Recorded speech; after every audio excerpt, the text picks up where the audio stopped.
أعوذ بالله من الشيطان الرجيم.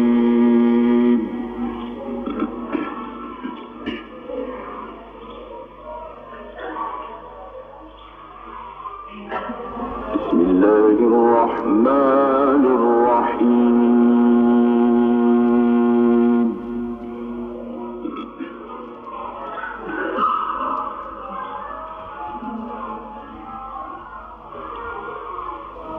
وتوكل على الحي الذي لا يموت وسبح بحمده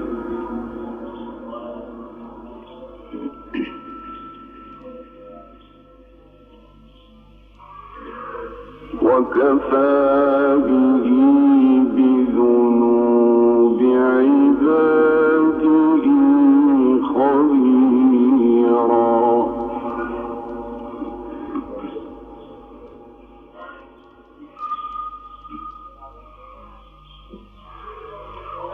وتوكل على الحي الذي لا يموت وسبح بحمده وكفى به بذنوب عباده خبيرا.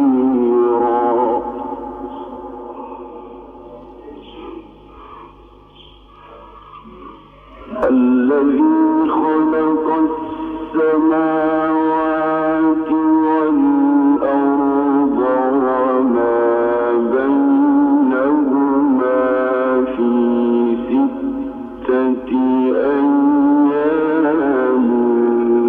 ثم استوى على العرش.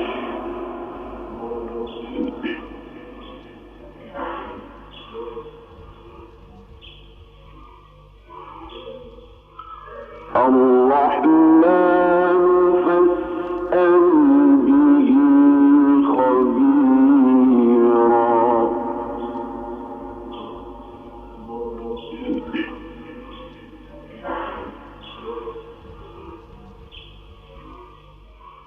الذي خلق السماوات والأرض وما بينهما في 6 أيام ثم استوى على العرش.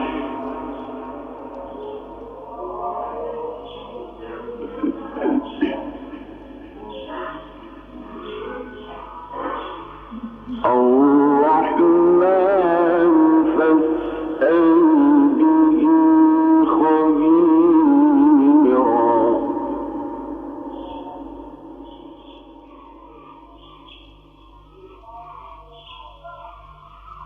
وإذا قيل لهم اسجدوا للرحمن قالوا وما الرحمن أنسجد لما تأمرنا وزادهم نفورا.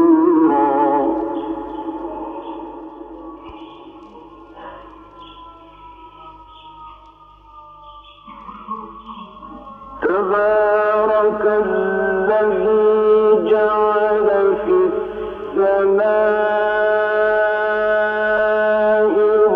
بروجا وجعل فيها سراجا وقمرا منيرا.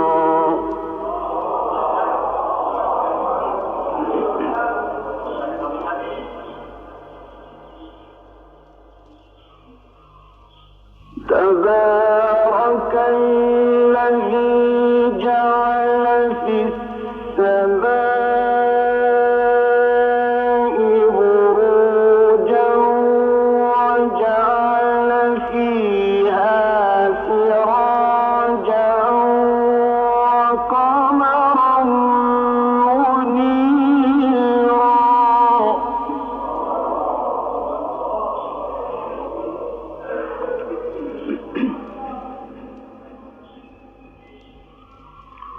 وهو الذي جعل الليل والنهار خلفة لمن أراد أن يذكر أو أراد شكورا.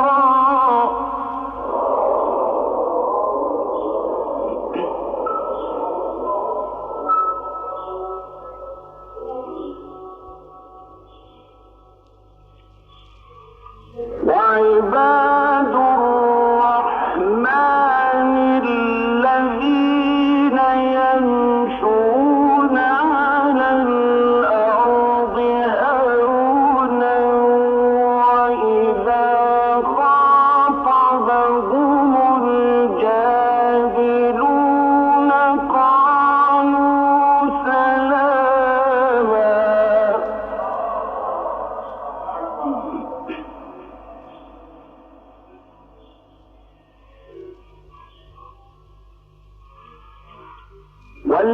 والذين يبيتون لربهم سجدا وقياما.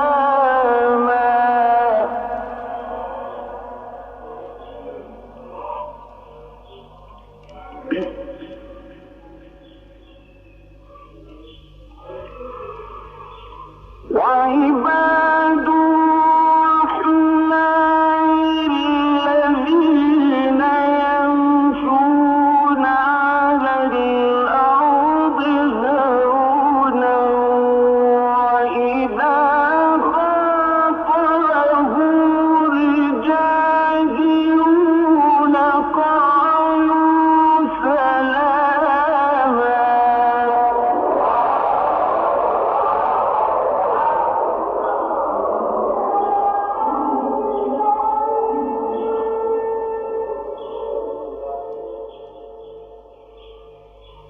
والذين يبيتون لربهم سجدا وقياما.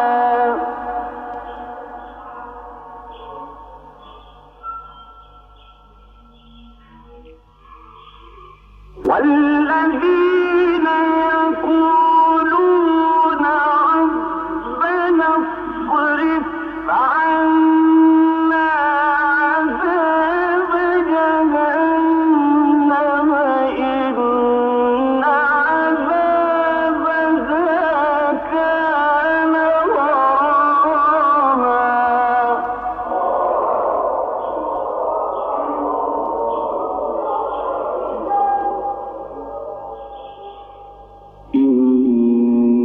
إنها ساءت مستقرا ومقاما.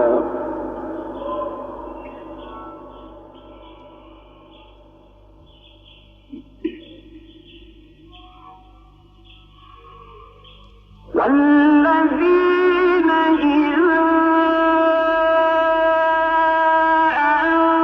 أنفقوا لم يسرفوا ولم يقتروا وكان بين ذلك قواما.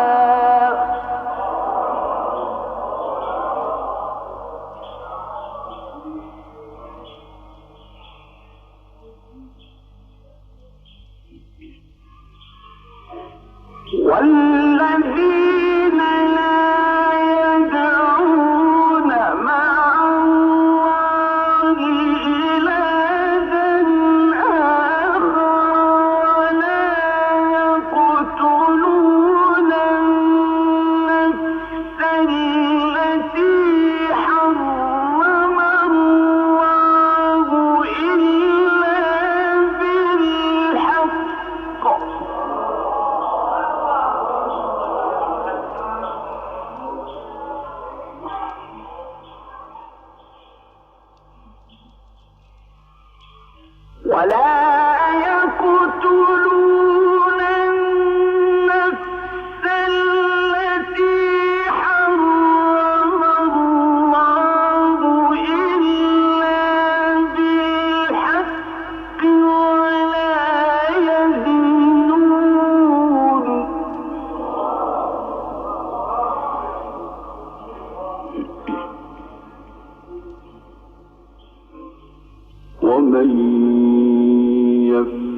يفعل ذلك يلقى أثاما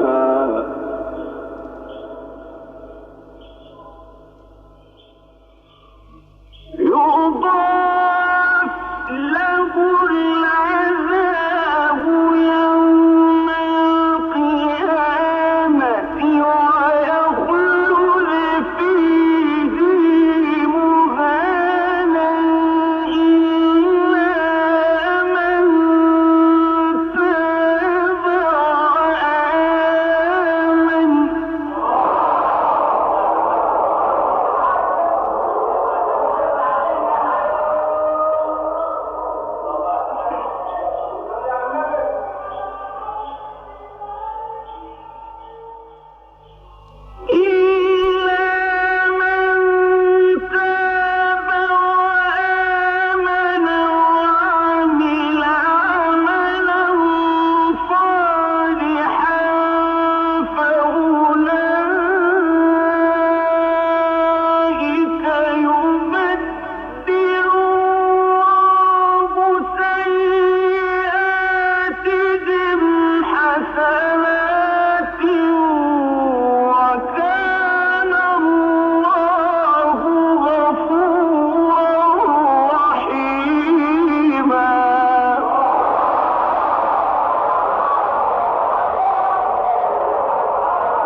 ومن تاب وعمل صالحا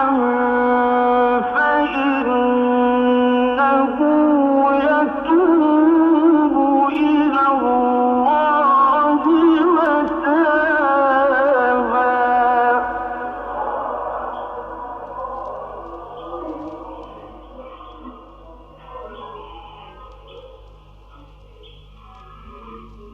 والذين لا يشهدون الزور وإذا مروا باللغو مروا كراما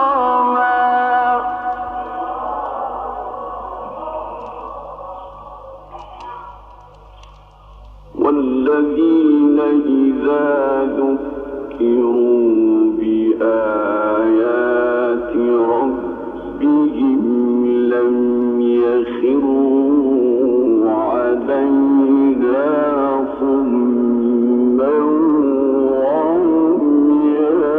وعميانا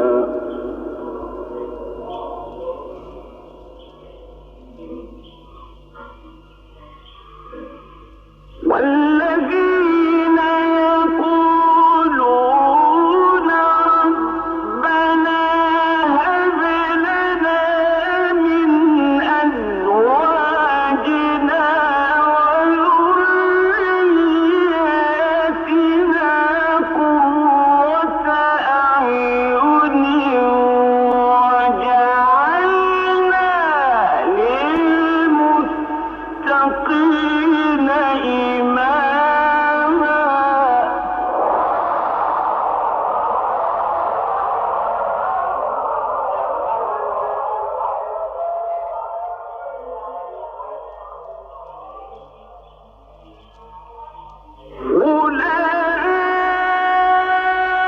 أولئك يجزون الغرفة بما صبروا ويلقون فيها تحية وسلاما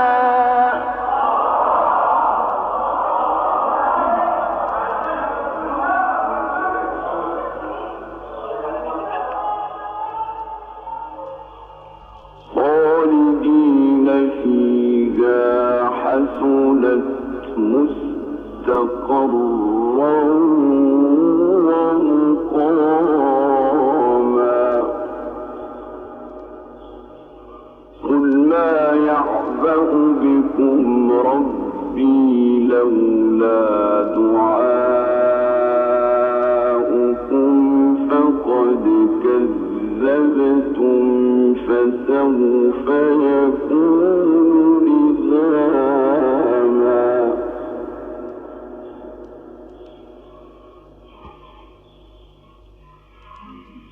بسم الله الرحمن الرحيم.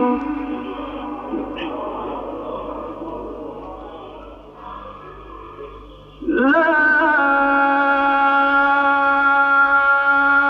أقسم بهذا البلد وأنت حل بهذا البلد ووالد وما ولد لقد خلقنا الإنسان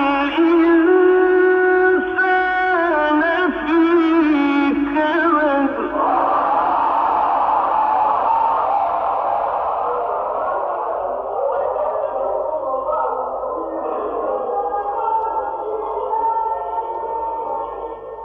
بسم الله الرحمن الرحيم.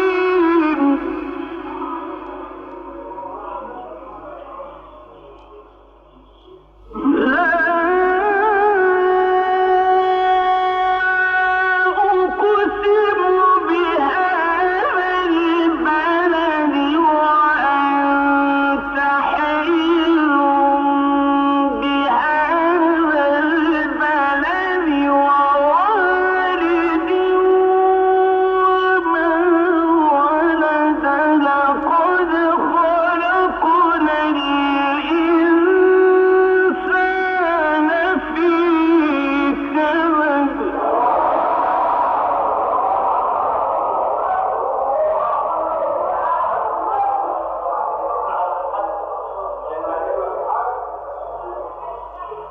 أيحسب أن لن يقدر عليه أحد يقول أهلكت مالا لبدا. أيحسب أن لن يره أحد. ألم نجعل له عينين ولسانا وشفتين وهديناه النجدين فلا اقتحم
والذين كفروا بآياتنا هم أصحاب المشأمة عليهم نار مؤصدة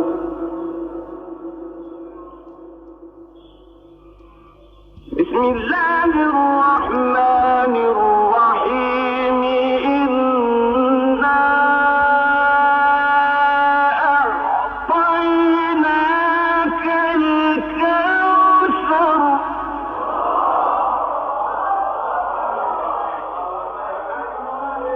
فصل لربك وانحر إن شانئك هو الأبتر صدق الله العظيم الفاتحة.